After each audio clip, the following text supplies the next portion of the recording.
काहे भटक रहा इंसान, पहचान धनाना वाले को। काहे भटक रहा इंसान, पहचान धनाना वाले को। पहचान धनाना वाले को, गुरुदेव धनाना वाले को। पहचान धनाना वाले को, गुरुदेव धनाना वाले को। काहे भटक रहा इंसान, पहचान काहे भटक रहा इंसान, पहचान वाले को। कहते हैं सकल पदार्थ है जगमाही, और कर्महीन नर पावत नाही। भगवान धरती पे आया हुआ है, दुनिया को समझा रहा है, लेकिन जो कर्महीन इंसान है वो नहीं पहचान पा रहे, उनके शरण में नहीं आ पा रहे। वो उस लाल की, उस हीरे की, उस मोती की वो पहचान नहीं कर पा रहे। और जिन्होंने पहचान कर ली वो असीम आनंद उठा रहे हैं, भक्ति से सर्व सुख भोग रहे हैं, और आने वाले विनाशकारी समय में भी अपना बचाव जो है वो करने की पूरी सावधानी, पूरा जुगाड़ जो है वो कर रहे हैं। तो क्या समझाया आगे परमात्मा ने? मथुरा भटको चाहे काशी, फिर भी न मिले अविनाशी। मथुरा भटको चाहे काशी, फिर भी न मिले अविनाशी। क्यों पत्थरों का करे गुणगान, पहचान धनाना वाले। क्यों पत्थरों का करे गुणगान, पहचान धनाना वाले को। काहे भटक रहा इंसान, पहचान धनाना वाले। पहचान धनाना वाले को, गुरुदेव धनाना वाले को। पहचान धनाना गुरुदेव धनाना वाले को। काहे भटक रहा इंसान, पहचान धनाना। तो क्या बताया परमात्मा ने? मथुरा भटको चाहे काशी, फिर भी न मिले अविनाशी। तुम जिन भगवानों के लिए उनके मंदिरों में उन मूर्तियों को, पत्थरों को पूजने के लिए मथुरा और काशी जाते हो, राम और श्री कृष्ण के लिए, कहते हैं वो अविनाशी नहीं है। अविनाशी का मतलब होता है जो कभी जन्म और मरण में नहीं आता, जिसने सबको पैदा किया है। वो अविनाशी भगवान वहां नहीं मिलेगा। वो अविनाशी भगवान वो कबीर भगवान है, और वो कबीर भगवान आज 8 सितंबर 1951 को संत रामपाल जी के रूप में धरती पर प्रकट हो चुका है। इनको सिर्फ पहचानने की जरूरत है, इनको जानने की जरूरत है। और दूर बैठकर उल्टा सीधा बोलने से इनकी पहचान नहीं होगी, और इनसे दूर होते चले जाओगे। इनको पहचानने का धरती पर एक ही तरीका है, जिस तरीके से हमने पहचाना, वो है ज्ञान, सत्संग सुनना। दूसरा कोई तरीका नहीं है। तो कहते हैं मथुरा भटको चाहे काशी, फिर भी न मिले अविनाशी। ये भगवान नहीं मिलेगा, ये जन्म मरण समाप्त करवाने वाला भगवान नहीं मिलेगा मथुरा काशी में। 84 लाख योनियों में गधे कुत्ते सुअर बनकर जो असहनीय कष्ट हम भोगते हैं, उनसे मुक्ति दिलाने वाला ये अविनाशी भगवान मथुरा काशी उन मंदिरों में नहीं मिलेगा, चाहे सिर पटक पटक के मर जाना चाहे। मथुरा भटको चाहे काशी, फिर भी न मिले अविनाशी। क्यों पत्थरों का करे गुणगान, पहचान धनाना वाले को। अरे तू जड़ को पूज रहा है, उन पत्थरों को पूज रहा है, पत्थरों की महिमा कर रहा है। अरे वो जड़ है, ना बोल सकता, ना चल सकता, ना सुन सकता, ना वो सत्संग सुना सकता। और जो चेतन है, जो जिंदा भगवान आया हुआ है, जो सत्संग भी करता है, आशीर्वाद भी देता है, ज्ञान भी देता है, सर्व सुख भी देता है, सौ लाभ भी देता है, उससे तू मुंह फिराए बैठा है। अंत में रोएगा, पछताएगा। जब समय आएगा, तेरे ऊपर कोई आपत्ति आएगी, तो पत्थर चल के तेरी रक्षा करने नहीं आएगा। रक्षा इनके आशीर्वाद ने करनी, इनकी भक्ति ने करनी है, और इनसे तू पीठ किए बैठा है, बाद में रोएगा। आगे क्या बताया परमात्मा ने? मस्जिद भटको चाहे मंदिर, सतगुरु है घट के अंदर। मस्जिद भटको चाहे मंदिर, सतगुरु है घट के अंदर। ये जगत का तारणहार, पहचान धनाना वाले को। ये जगत का तारणहार, पहचान धनाना वाले काहे भटक रहा इंसान, पहचान धनाना वाले को। काहे भटक रहा इंसान, पहचान पहचान धनाना वाले को। गुरुदेव धनाना वाले को, पहचान धनाना वाले को। गुरुदेव धनाना वाले को। काहे भटक रहा इंसान, पहचान धनाना वाले को। काहे भटक रहा इंसान, पहचान धनाना वाले को। मस्जिद भटको चाहे मंदिर, सतगुरु है घट के अंदर। मुसलमान भाई चाहे मस्जिद में कितनी नमाज पढ़ लो, कितने सिजदा कर लो। हिंदू भाई मंदिर में चाहे कितना चढ़ावा चढ़ा दो, कितनी आरतियां कर लो, कितना चाहे दंडवत कर लो। कहते हैं सतगुरु है घट के अंदर। घट यानी ये शरीर, और सतगुरु यानी वो परमात्मा, पूर्ण परमेश्वर। कहते हैं वो तो तेरे अंदर ही बैठा है मेरे भाई। उसको जानने की जरूरत है, पहचानने की जरूरत है, उसको जिंदा करने की जो है वो जरूरत है। तुझे होश में आने की जरूरत है। और होश में कौन लेके आएगा? उस भूल चुके भगवान को कौन याद दिलाएगा? सतगुरु याद दिलाएगा। अपना ज्ञान देके, सत्संग करके सोई हुई आत्मा को जगाएगा। हमारी आत्मा के ऊपर जो काम, क्रोध, लोभ, मोह, अहंकार, जो विकार जम चुके हैं, आत्मा बेहोश पड़ी है इन विकारों के नशे में। उन विकारों को सत्संग की चोट मार मार के सतगुरु जगाएगा, उसको चेतना में लेके आएगा। अन्यथा चाहे कितना ही मुसलमान मस्जिद में धक्के खा लो और हिंदू चाहे कितना ही मंदिरों में भटक लो, जिंदगी में उसको परमात्मा की प्राप्ति, मोक्ष की प्राप्ति नहीं हो सकती। गधा कुत्ता सुअर बनने से अगले जन्मों में वो नहीं बच सकता। आगे क्या बताया परमात्मा ने? हम ना मुस्लिम ना हिंदू, सब एक पिता के बंधु।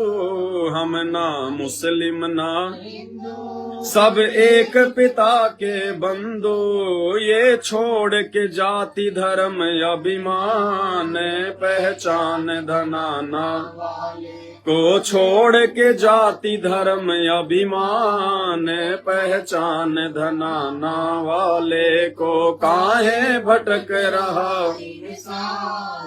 पहचान धनाना वाले को। काहे भटक रहा इंसान, पहचान धनाना पहचान धनाना वाले को। गुरुदेव धनाना वाले को, पहचान धनाना वाले को। गुरुदेव धनाना वाले को। काहे भटक रहा इंसान, पहचान धनाना वाले को। काहे भटक रहा इंसान, पहचान धनाना वाले को। हम ना मुस्लिम ना हिंदू, सब एक पिता के बंधु। छोड़ के जाति धर्म अभिमान, पहचान धनाना वाले को। अरे विचार करो, हिंदुओं, मुसलमानों, सिखों, ईसाइयों, बुद्धि पे पत्थर पड़े हैं, बेहोश होके पड़े हो आप लोग। अरे आज से 5,500 वर्ष पहले जब महाभारत हुआ था, जिस समय द्वापर युग था, आज से 5,500 वर्ष पहले, अरे उस समय कहां थे मुसलमान? एक भी मुसलमान का नाम बताओ, बताओ कहां थे उस समय सिख? एक भी कोई सिंह का नाम बताओ। कहां थे उस समय ये ईसाई? एक का भी नाम बताओ। हम सब लोग एक ही परमात्मा के बच्चे हैं। हम सब हिंदू, मुस्लिम, सिख, ईसाइयों का एक ही धर्म है, मानव धर्म, जिसको सनातन धर्म भी कहते हैं। लेकिन सनातन की परिभाषा का ना हिंदुओं को पता, ना मुसलमानों को पता, ना ईसाइयों को पता, ना सिखों का पता। बस झूठा दम भरते हैं, हम सनातनी, हम सनातनी। अरे इस पृथ्वी पर जितने भी इंसान हैं वो सारे सनातनी हैं। वो इंसान है, इसका मतलब उनकी पीढ़ियां थी, उनके दादा परदादा उनकी पीढ़ियां थी, तभी तो आज उसका जन्म होता हुआ आ रहा है। तो सभी सनातनी है भाई। और जो ये कहते हैं कि हम सनातनी हैं, जैसे हिंदू कहते हैं कि हम सनातनी हैं, तो तेरे कौन सा सनातनी का ठप्पा लग रहा है? दिखा दे जरा। कोई पीठ पे थप्पा लग रहा है क्या? सर में को टाके लग रहे तो खोल के बता दे मेरे भाई कि उसमें कोई सनातन की उसमें कोई मोहर छिपी हो तेरी। किसी को नहीं पता। द्वापर युग में कोई धर्म नहीं था। अगर था तो कोई माई का लाल मुझे, श्री कृष्ण जी की सबसे बड़ी सेना थी उस समय, नारायणी सेना। 56 करोड़ तो उसमें यादव थे, और बाकी तो लोगों की गिनती नहीं। यानी पूरे विश्व में द्वापर युग में श्री कृष्ण जी की, द्वारिकाधीश की सबसे बड़ी सेना थी नारायणी सेना। अगर उस समय कोई सिख थे, अगर सिख धर्म था, तो कोई एक ऐसा व्यक्ति उसकी अरबों खरबों की सेना में से एक व्यक्ति का नाम बता दो जिसके आगे जो मतलब सिंह लगता था।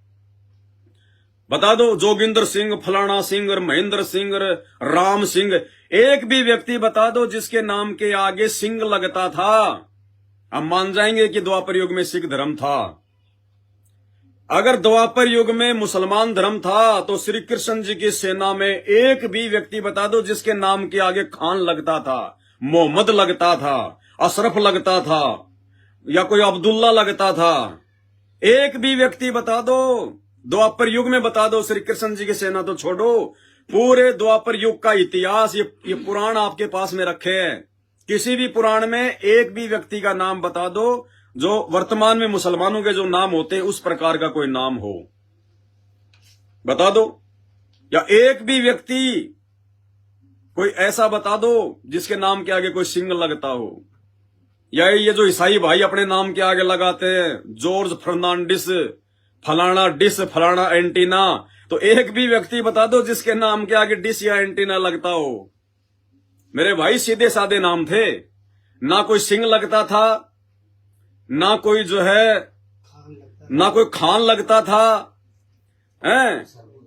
ना कोई शर्मा लगता था, ना कोई और ना कुछ जो है मतलब और कुछ लगता था। सीधे सीधे नाम थे। आप ये देखो, जो महापुरुष आज से पहले हुए हैं, जिनके हम लोग महाभारत में नाम सुनते हैं, रामायण में नाम सुनते हैं, उनके सीधे सीधे नाम हुआ करते थे। क्या नाम हुआ करते थे? आप रामायण को देखो, आप रामायण को देखिएगा।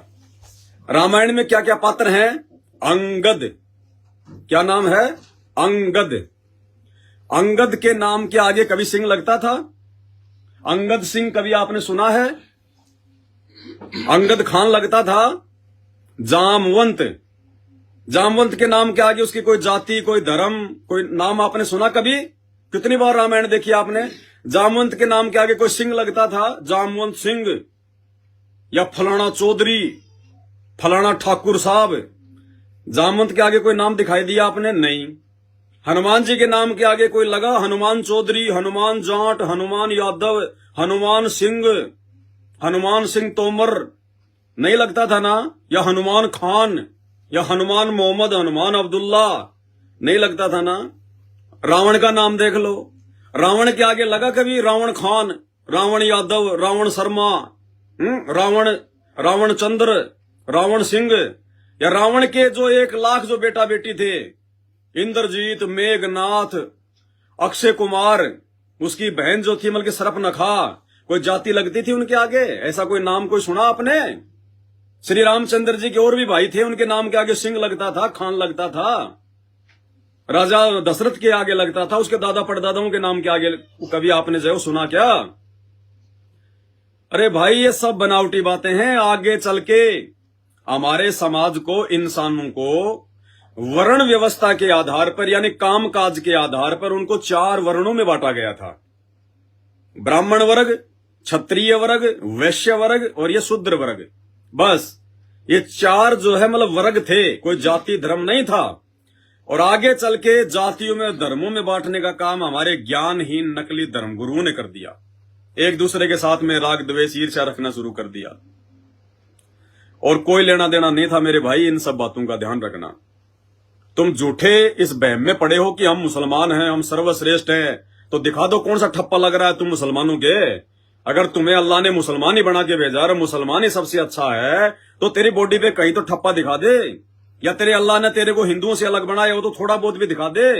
तेरा नाक अगर कान की जगह है, कान नाक की जगह है, आंख तेरी अगर गुद्दी में है, मुंह अगर तेरा पेट में है, कुछ तो अल्लाह ने तेरे को अलग बनाया होता। फिर अगर हिंदुओं का भगवान अलग है, मुसलमानों का अल्लाह है, तो तेरे अल्लाह ने फिर हिंदू जैसा क्यों बना दिया तेरे को? भाई तू तो मुसलमान है, तेरे को तो अल्लाह ने कुछ अलग ही बनाना चाहिए था।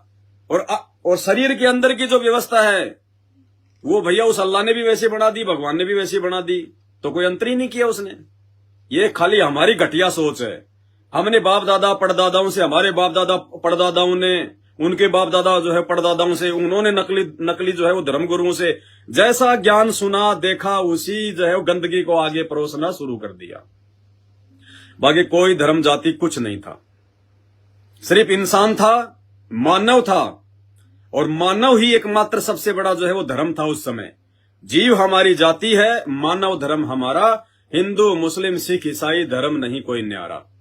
ना मैं हिंदू, ना मैं मुस्लिम, ना मैं सिख ईसाई, और मानव धर्म है आदि सनातन, बाकी सब कसाई, सब कसाई है। बाकी कोई मारने पीटने से कोई पीछे नहीं हटता, उल्टे सीधे काम करने से, चोरी जारी भ्रष्टाचार व्यभिचार मिलावट करने से कोई पीछे नहीं हटता, लड़ाई झगड़ा करने से कोई पीछे नहीं हट रहा। हिंदू मुर्गे खाता है तो मुसलमान दबा के जो है बल्कि बकरे चाबता है, हिंदू शराब पीता है तो मुसलमान भी उससे पीछा नहीं है। दुनिया भर की नशे की फैक्ट्रियां खुली हैं, ये गधों के लिए थोड़ी खुली हैं। अरे गधे थोड़ी नशा करते हैं, जर्दा बीड़ी गुटखा तानसेन शराब ये कोई जानवर थोड़ी पीते हैं। किसके लिए है? तुम हिंदू मुस्लिम सिख ईसाइयों के लिए। फिर कहें कि हिंदू मुसलमान सिख ईसाई, तुम असल हिंदू असल मुसलमान वो है जो नशे को हाथ ना लगाए। असल हिंदू असल मुसलमान वो है जो मांस को छुए भी नहीं। और आज आप लोगों ने रिकॉर्ड बना रखा, वर्ल्ड रिकॉर्ड। तो कहें कि भाई तुम अपने आप में मुसलमान कहते हो, हिंदू कहते हो, शर्म करो शर्म। भगवान आया हुआ है, खुदा अल्लाह भगवान धरती पर, संत रामपाल जी प्रकट है। सत्संग सुन लो, मोक्ष करवा लो, वरना जितने बकरे काट रहे हो अगले जन्मों में उतने बकरे जो है वो बनोगे और इसी प्रकार से हलाल किए जाओगे। और अगर कोई झटके से काट रहा है तो झटके से कटोगे भैया, ये लेन देन चलता रहेगा। तो कहते मंदिर भटको चाहे मस्जिद, सतगुरु हैं घट के अंदर, ये जगत का तारणहार पहचान धनाना।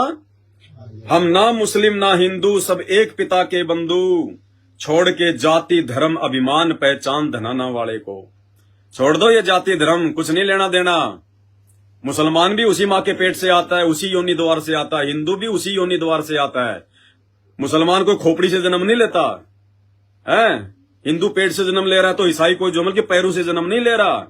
सब के सब उसी प्रोसीजर से आ रहे हैं, जेर में लिपट के, गंद संद में लिपट के बाहर आते हैं। बाहर ना धो के कोई मुसलमान बन जाता है, कोई हिंदू बन जाता है, कोई पंडित बन जाता है, बस यही पहचान है। अरे कोई मुसलमान की कोई लड़की अगर किसी से गैर संबंध बना ले और वो कुंवारी है, उसके पेट में जो की बच्चा आ जाए और वो सोचे कि बच्चे को मैं मारूंगी नहीं, लेकिन उसको पैदा होने के बाद मैं कहीं छोड़ दूंगी, ऐसे बहुत सारे केस हैं। हिंदू मुसलमान सिख ईसाई चारों धर्मों में ना जाने कितनी लड़कियां शादी से पहले शारीरिक संबंध बना के बच्चे पैदा जो है कर करके छोड़ देती हैं, अखबारों में आए दिन आती है। अब कोई मुसलमान घर की लड़की है, बच्चा पैदा करके कहीं छोड़ के चली गई हिंदुओं की कॉलोनी में। अब बताओ भाई साहब, अब उस बच्चे को आप क्या कहोगे? हिंदू कहोगे, मुसलमान कहोगे, सिख कहोगे, ईसाई कहोगे, कौन सा धर्म दोगे? अरे कौन सा धर्म है? क्या पहचान करोगे तुम? कैसे पहचान करोगे कि ये हिंदू है, मुसलमान है, सिख है, ईसाई है? कहीं ठप्पा लगा हुआ उस बच्चे के? कोई पहचान लगी हुई है या अल्लाह ऊपर से आवाज लगाएगा कि ये मुसलमान है? ऐसे कोई हिंदू लड़की कोई बच्चा पैदा करके कहीं कचरे में डाल के जो है वो चली गई, अब उस बच्चे की तुम कैसे पहचान करोगे कि इसका धर्म क्या है? है कोई माई का लाल इस धरती पर जो ये बता दे कि भाई इस बच्चे का धर्म हिंदू है या उस बच्चे का धर्म जो है वो मुसलमान है? बस इतनी पहचान है। बड़े कच्चे हो तुम यारो, तुम्हारे धर्म की कोई पहचान ही नहीं है। और संत रामपाल जी के भक्तों की जो कि मानव धर्मी है, रात के अंधेरे में भी पहचान कर लेना मेरे भाई। बीड़ी गुटखा शराब मांस मच्छी चोरी जारी मिलावट झूठ रिश्वतखोर लड़ाई झगड़ा सबसे दूर, शास्त्र अनुसार भक्ति करते हैं, नेक नीति से अपना मेहनत करके जीवन यापन करते हैं। सौपन में भी आत्मा से हम किसी को जोमल की दुख नहीं देते हैं। लड़ाई झगड़े से हम कोसों दूर है, ना बकरे खाते ना मांस खाते, चींटी तक को भी नहीं सताते। अगर देश का प्रधानमंत्री तो छोड़ो, देवताओं का राजा इंद्र भी धरती पर आकर ये कह दे कि भाई संत रामपाल जी के भगत, ये चींटी जो अपने रास्ते जा रही है, ये चींटी जो अपने रास्ते से जा रही है, तू इसके आगे अपनी उंगली रख दे, बस इतना काम कर दे, इसको मारना नहीं छेड़ना नहीं। ये चींटी के आगे तू अपनी ये उंगली रख दे ताकि आगे ना जा सके। तो भाई साहब सबसे पहले तुम थूकेंगे कि भैया देवताओं के राजा इंद्र, तेरी इंद्र की जो पदवी है, जो तेरा राजपद है, जो तू चींटी के आगे उंगली रखने के कारण कह रहा कि मैं तुम्हें अपना ये राजपद दे दूंगा अगर तू चींटी के आगे अपनी उंगली भी रख देगा। तो सबसे पहले तुम थूकेंगे कि हम थूकते हैं तेरे इस इंद्र के राज पर, हम थूकते हैं तेरी इस इंद्र की जो है वो पदवी पे, नहीं चाहिए हमें। वो चींटी नहीं है, वो परमात्मा की बच्ची है, वो परमात्मा की आत्मा है। और अगर उसको बेवजह हमने दुखी किया, परेशान किया, तो मेरे भाई क्या सजा मिलेगी उस अल्लाह की तरफ से। ये सुनी नहीं है, ये अकेली मत समझ लेना। ये ना समझना कि इसका कोई धनी नहीं है, इसका धनी वो परमात्मा है। समय आने पर हिसाब किताब लेगा तिल तिल का। देश का राष्ट्रपति प्रधानमंत्री आके कह दे कि भाई संत रामपाल जी के मानव धर्मी भगत, हाँ जी बोलो जी प्रधानमंत्री जी, बोलिए क्या काम है। हम यो आ गए, प्रधानमंत्री जी आ गए, बैठो बैठो, ये करो ये करो, रो आगे आगे। ऐसे प्रधानमंत्री 50 डोलते हैं आगे पीछे 50। संत रामपाल जी ने अपने भक्तों को वास्तविकता से परिचित करा दिया कि बेटा ये तो बेगार कर रहे हैं। अरे एक हरि की भक्ति बिन राजा गधा होए, माटी लदे कुमार की घास न डाला कोई। बेटा आज भले वो देश का राष्ट्रपति है, प्रधानमंत्री है, अगर उसने तेरे गुरु की शरण ग्रहण नहीं की, अगले जन्म में गधा बनेगा। तो ऐसे गधों की क्या इज्जत करना। ठीक है, प्यार से बोलना, बैठाना, चाय पानी पिलाना हमारा जो फर्ज है, लेकिन औरों की तरह नहीं कि अगर कोई छोटा मोटा कोई नेता अभिनेता आ गया तो पता नहीं या समझोगे मेरे पास तो ब्रह्मा विष्णु महेश आ गए। अरे कुछ नहीं है, वो तो अगले जन्म में गधे बनेंगे। वो संत रामपाल जी के भक्तों के पैर के नाखून के बराबर भी नहीं है। और वो प्रधानमंत्री अगर कह दे कि पवन दास मैं बीड़ी पी रहा हूं, मेरे को एक माचिस पकड़ा दे यार, तो भाई साहब हम माचिस तो छोड़ो, माचिस की तिल्ली भी नहीं पकड़ा सकते। भले वो अपना प्रधानमंत्री का पद ही हमें क्यों ना दे दे। नहीं चाहिए भैया तेरा पद अपनी जेब में रख, तेरा पद तेरे को मुबारक। ऐसा पद हमें नहीं चाहिए जिसके कारण से अगले जन्म में हम गधे बनेंगे। ये खासियत केवल संत रामपाल जी के भक्तों में मिलेगी, जो ना बिकेंगे ना झुकेंगे। बाकी दुनिया तो 5-5 रुपए के लिए लोगों का जो है मर्डर कर देती है, 5-5 रुपए के लिए। तो भैया एक बार इस मार्ग में आके देखो, जुड़ के देखो, भगवान की शक्ति, भगवान की पावर तुम्हारे साथ में हो जाएगी। उसके बाद ये हिम्मत मिलती है, वैसे हिम्मत नहीं मिल सकती। वैसे तो आदमी भाई भाई का खून कर देता है एक दूसरे की बातों में आके। तो कहते हम ना मुस्लिम ना हिंदू, सब एक पिता के बंधु, छोड़ के जाति धर्म अभिमान, पहचान धनाना वाले को। फिर आगे क्या बताया, जप कर ले चाहे तप कर ले, चाहे जल गंगा से भर ले। जप कर ले चाहे जल गंगा से भर ले, तेरे सर लटके तलवार, पहचान धनाना वाले को। तेरे सर लटके तलवार, पहचान धनाना वाले को। पहचान धनाना वाले को, गुरुदेव धनाना वाले को। पहचान धनाना वाले को, गुरुदेव धनाना वाले को। काहे भटक रहा इंसान, पहचान धनाना वाले को। काहे भटक रहा इंसान, पहचान धनाना। क्या बताया, जप कर ले चाहे तप कर ले, चाहे जल गंगा से भर ले, तेरे सर लटके तलवार, पहचान धनाना वाले को। भाई कितने जप कर ले, कितने तप कर ले, कितने राम राम हरे राम, राधे श्याम, ओम नमः शिवाय, ओम भगवते नमो शिवाय, कितना चाहे तू जो कलमा पढ़ ले, कितनी नमाज कर ले, कितना कुछ कर ले, जब तक संत रामपाल जी की पहचान नहीं करेगा तब तक तेरी सारी जब तक साधना व्यर्थ है। क्यों? क्योंकि ये शास्त्रों के विरुद्ध है, धर्मशास्त्रों के विरुद्ध है। और भैया धर्मशास्त्रों के विरुद्ध चाहे कितने नाम जाप कर लो, कितना कुछ कर लो, उनका 1% भी लाभ नहीं है। चाहे जल गंगा से भर ले, चाहे गंगा जी का कितना ही जल पी ले, चाहे गंगा जी के किनारे पे मकान बना के रह ले, कितना ही तू चाहे सुबह शाम चाहे गंगा जी का वो जल पी, तेरी मुक्ति नहीं है। अरे तू तो महीने 2 महीने साल 6 महीने में एक बार नहाता होगा, जो है गंगा जी में जाके डुबकी मारता होगा। अरे गंगा जी का खुद का बेटा भीष्म पिता गंगा पुत्र, उसकी कितनी भयंकर दुर्गति हुई, उसका मोक्ष नहीं हुआ। गंगा जी अपने बेटे भीष्म पिता मां की मुक्ति नहीं कर पाई, महाभारत के युद्ध में तीरों के सैया पे भुगत भुगत के मरा। तो तेरे भाई साल 2 साल में कावड़ लाने से, गंगा जी में डुबकी लगाने से तेरा मोक्ष कहां से हो जाएगा? थोड़ा बहुत तो विचार कर बड़े आदमी। कहते हैं जप कर ले चाहे तप कर ले, चाहे जल गंगा से भर ले, तेरे सर लटके तलवार, पहचान धनाना वाले को।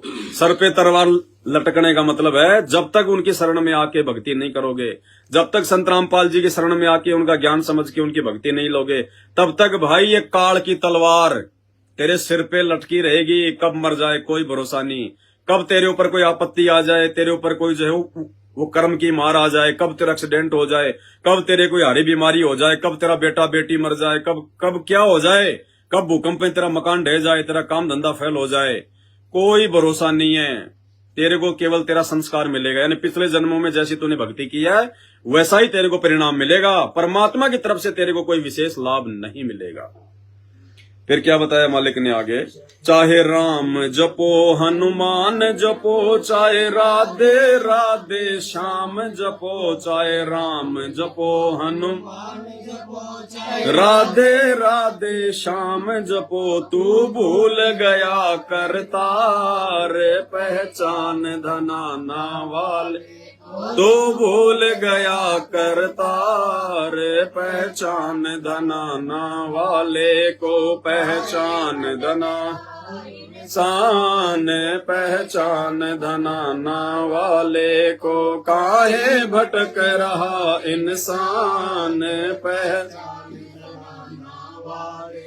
पहचान धनाना वाले को, गुरुदेव धनाना वाले को, पहचान धनाना वाले को, गुरुदेव धनाना वाले को, काहे भटक रहा इंसान पहचान धनाना वाले को, काहे भटक रहा इंसान पहचान धनाना वाले को। चाहे राम जपो हनुमान जपो, चाहे राधे राधे श्याम जपो, तू भूल गया करतार पहचान धनाना।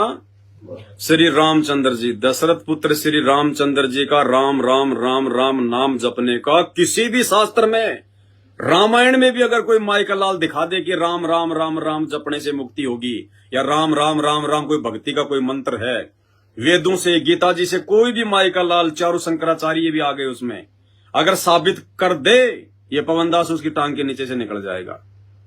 मैं अपने गुरुदेव भगवान के दिए ज्ञान आधार से बोल रहा हूं, उन्होंने बिल्कुल दाना दाना गिना दिया शास्त्रों को, हम भक्तों को। अरे खुद जो रामायण है, कौन सी रामायण हो, घट रामायण, हाथ रस वाले जो तुलसीदास जी ने रामायण लिखी है, घट रामायण है, उस रामायण में खुद लिखा हुआ कि जो व्यक्ति राम राम राम राम जाप करेगा उसकी तो दुर्गति होगी, दुर्गति।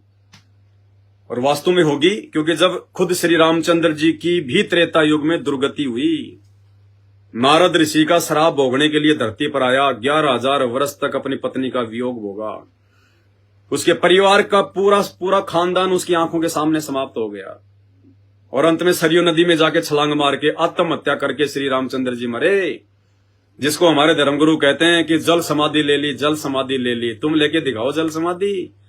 जल में डूब के मरे, छलांग मार के, दुखी होके, क्योंकि नारद जी का श्राप लगा हुआ था।